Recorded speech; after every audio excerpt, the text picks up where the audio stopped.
এরপর আমরা যখন বলি ইয়াকা না'বুদু ওয়া ইয়াকা নাস্তাঈন, আল্লাহ শুধু আপনারই গোলামি করি, দাসত্ব এবং গোলামি শুধু কার করি? শুধু আল্লাহ। ওয়া ইয়াকা নাস্তাঈন, এবং আমার যত অলৌকিক প্রার্থনা আছে, সহযোগিতা চাওয়া আছে, আমি সাহায্য চাই শুধুমাত্র আপনার কাছেই।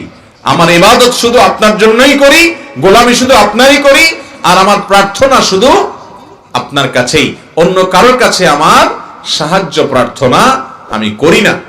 এটা যখন বান্দা বলে তখন আল্লাহ রাব্বুল আলামিন জবাবে বলেন, আল্লাহর কথা আমরা শুনতে পাই না, কিন্তু হাদিসে কুদসিতে আল্লাহ তাআলা বলেছেন বান্দা যখনই এটা বলে আল্লাহ জবাব দেন।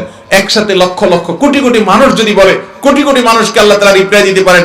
টেকনোলজির উন্নতির এই যুগে একসঙ্গে কত মানুষকে রিপ্লাই দিতে পারে মেশিন, সেখানে মেশিন যাদের মাথা থেকে বের হয়েছে, তাদের সৃষ্টিকর্তা রব্বে কারীমের জন্য এগুলো কোনোটাই অসম্ভব নয়।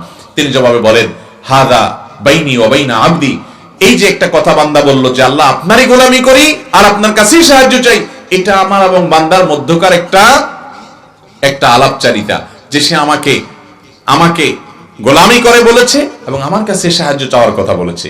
বলে আবদি মা সাআল, আর বান্দা আমার কাছে যা চাইলো তাকে তাই দেয়া হবে। এরপরে যখন বান্দা একেবারে শেষেরটুকু পড়ে যে ইহদিনাস সিরাতাল মুস্তাকিম, সাহায্যটা কি চাই? মূলত আল্লাহ আমাকে সঠিক পথ দেখান। আল্লাহ আমি জানি না, দুনিয়াতে হাজারটা পথ, এক একজন এক এক দিকে ডাকে, আমি মাঝে মধ্যে ধোঁয়াশার মধ্যে পড়ে যাই, কোন পথে চললে সেই পথের শেষ মাথায় জান্নাত মিলবে। আমি যেটাকে জান্নাতের পথ মনে করে আগাচ্ছি, না জানি শেষে জাহান্নাম অপেক্ষা করছে, আমি জানি না। আমি সত্য পথ থেকে না জানি ডানে বামে বিচলিত হয়ে যাই। সেজন্য ইহদিনাস সিরাতাল মুস্তাকিম, আল্লাহ আপনার প্রশংসা গুণকীর্তন করছি আমি, আপনি আমাকে সঠিক পথ, সিরাত মুস্তাকিম, সরল পথটা আপনি আমাকে দেখিয়ে দেন। সিরাতাল্লাযীনা আন'আমতা আলাইহিম, সঠিক পথ কোনটা? সেই সকল ব্যক্তিবর্গের পথ যাদের প্রতি আপনি নিয়ামত দিয়েছেন, তাদের পথ। তারা কারা? অন্য আয়াতে আল্লাহ বলেছেন উলাইকাল্লাযীনা আন'আমাল্লাহু আলাইহিম মিনান নাবিয়্যিনা ওয়াস সিদ্দীকিনা ওয়াশ শুহাদাই ওয়াস সালিহিন ওয়া হাসুনা উলাইকা রাফিকা, যাদের প্রতি আল্লাহ নিয়ামত দিয়েছেন তারা নবীগণ, সত্যবাদী ইমানদার বান্দাগণ, শহীদগণ, সৎ নেক কর্মশীল বান্দাগণ, সেই সব মানুষদের পথে আমাকে পরিচালিত করিয়েন আল্লাহ। সূরা ফাতিহার মধ্যে আমরা দোয়া করি গায়রিল মাগদুবি আলাইহিম ওয়ালাদ-দাল্লিন, যাদের উপরে আপনার গজব নাজিল হয়েছে, ইহুদিরা, ওয়ালাদ-দাল্লিন, আর যারা পথভ্রষ্ট হয়ে গেছে, সঠিক পথ থেকে সরে গেছে, খ্রিস্টানরা। এই দুই গ্রুপের পথে যেন আমি না চলি আল্লাহ, আমি যেন নবীদের পথে থাকতে পারি, আপনার নিয়ামতপ্রাপ্ত বান্দাদের পথে থাকতে পারি। এভাবে সূরা ফাতিহাতে আমরা আল্লাহর কাছে দোয়া করি, এরপরে বলি আমিন, অর্থাৎ আল্লাহ আপনি আমার দোয়া কবুল করেন। তাহলে দাঁড়িয়ে আমরা আল্লাহতে সূরা ফাতিহার মধ্যে মূল বিষয় হলো আল্লাহর প্রশংসা গুণকীর্তন করার পর এরপর আল্লাহর কাছে আমরা আসল জিনিসটা চাই, সেটা হলো হেদায়েত। হেদায়েত চাইতে গুরুত্বপূর্ণ কোনো জিনিস ইমানদারের জীবনে নাই। প্রতি রাকাতে হেদায়েতের প্রার্থনা করার শিক্ষা স্বয়ং আল্লাহ তাআলা দিয়েছেন। এরপর আসেন আমরা সূরা মিলাই। বিসমিল্লাহ তরজমা তো জানলেন।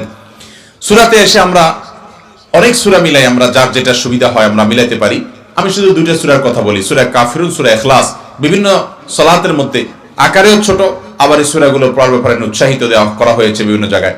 সূরা কাফিরুনে আমরা কি বলি? কুল ইয়া আইয়ুহাল কাফিরুন, হে রাসূল আপনি বলে দিন, হে কাফিররা, লা আ'বুদু মা তা'বুদুন, তোমরা যাদের ইবাদত করো এই সমস্ত মূর্তির ইবাদত উপাসনা আমরা করি না। দেখেন এই সূরাটা খুব প্রিয় একটা সূরা ছিল নবী সাল্লাল্লাহু আলাইহি ওয়াসাল্লামের কাছে, সাহাবীদের কাছে, আল্লাহর নেককার বান্দাদের কাছে অনেক পছন্দের একটা সূরা ছিল। কারণ এখানে আল্লাহর একত্ববাদের ঘোষণা দেয়া হয়, শিরক থেকে মুক্ত থাকার ঘোষণা দেয়া হয়। ঈমানদার কখনো সে শিরকের ব্যাপারে আপোষ করতে পারে না। এইজন্য এই সূরার ভিতরে সেই শিক্ষা রয়েছে সূরা কাফিরুনের ভিতরে, কুল ইয়া আইয়ুহাল কাফিরুন, হে রাসূল বলে দিন, হে অবিশ্বাসীরা যারা আমার রবের প্রতি ঈমান রাখো না, আমার রবের প্রতি, আমাদের আল্লাহকে যারা বিশ্বাস করো না, একত্ববাদে যাদের বিশ্বাস নাই, তোমরা শুনে রাখো, লা আ'বুদু মা তা'বুদুন, তোমরা যে সমস্ত প্রতিমার মূর্তির আল্লাহ ছাড়া গায়রুল্লাহর বিভিন্ন ব্যক্তি বস্তুর পূজা করো, এদের পূজা আমি করি না।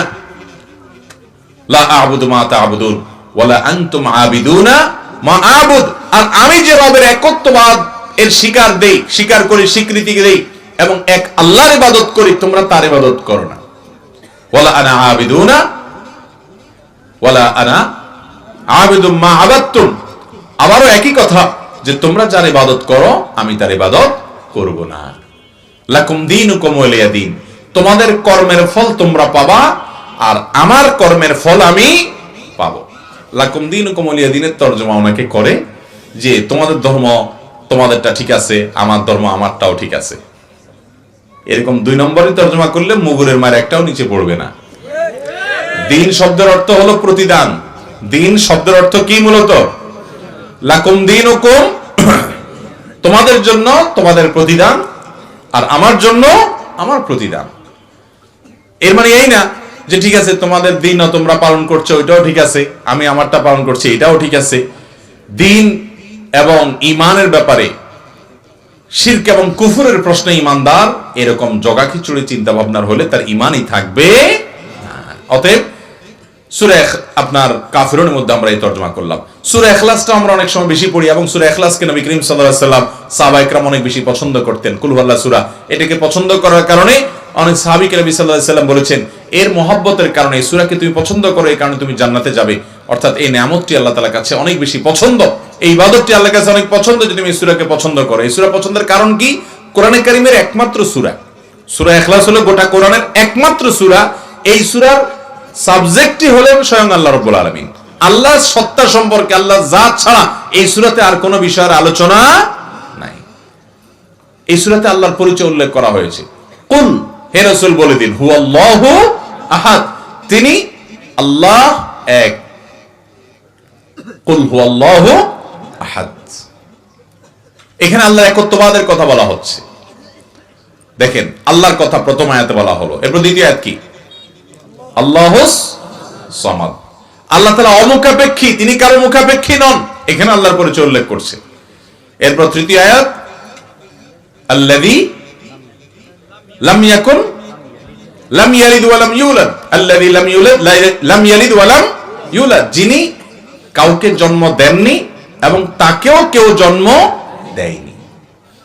ওয়া লাম ইয়াকুল লাহু কুফুয়ান আহাদ, এবং তার সমকক্ষ, তার সমান আর কেউ নাই। দেখেন আল্লাহর কিন্তু আপনি এখানে অর্থ বর্ণনা করছেন, আল্লাহর পরিচয় উল্লেখ করছেন। কুল হুয়াল্লাহু আহাদ, বলুন যে তিনি আল্লাহ এক, আল্লাহুস সামাদ, তিনি আল্লাহ অমুখাপেক্ষী। আল্লাযী লাম ইয়ালিদ ওয়া লাম ইউলাদ, যিনি কাউকে জন্ম দেননি, তাকে কেউ জন্ম দেয়নি। ওয়া লাম ইয়াকুল লাহু কুফুয়ান আহাদ, তার সমকক্ষ কেউ নেই। তাহলে দাঁড়িয়ে আপনি সূরা ফাতিহা কি বলছেন, সূরা ইখলাসে কি বলছেন, সূরা কাফরুনে কি বলছেন, এছাড়া আরো যে সূরাগুলো বেশি বেশি পড়েন এগুলোর তরজমা অর্থ আপনি দেখে নেবেন এবং নামাজের ভিতরে ওই মনের অর্থটা স্মরণ করে করে সালাত আদায় করার চেষ্টা করবেন। দাঁড়ানো সবচেয়ে বড়, রোকনটা শেষ। এরপর আসেন আল্লাহু আকবার বলে আপনি রুকুতে যান। রুকুতে যে আপনি কি বলেন? সুবহান রাব্বিয়াল আযীম, আমার মহান রবের পবিত্রতা বর্ণনা করছি। সুবহানা রব্বি মানে আমার রব, হে আমার রব, আমার রবের, মহান রবের পবিত্রতা আমি বর্ণনা করছি। আপনি এটা বারবার বলতে থাকেন, বারবার বলতে থাকেন।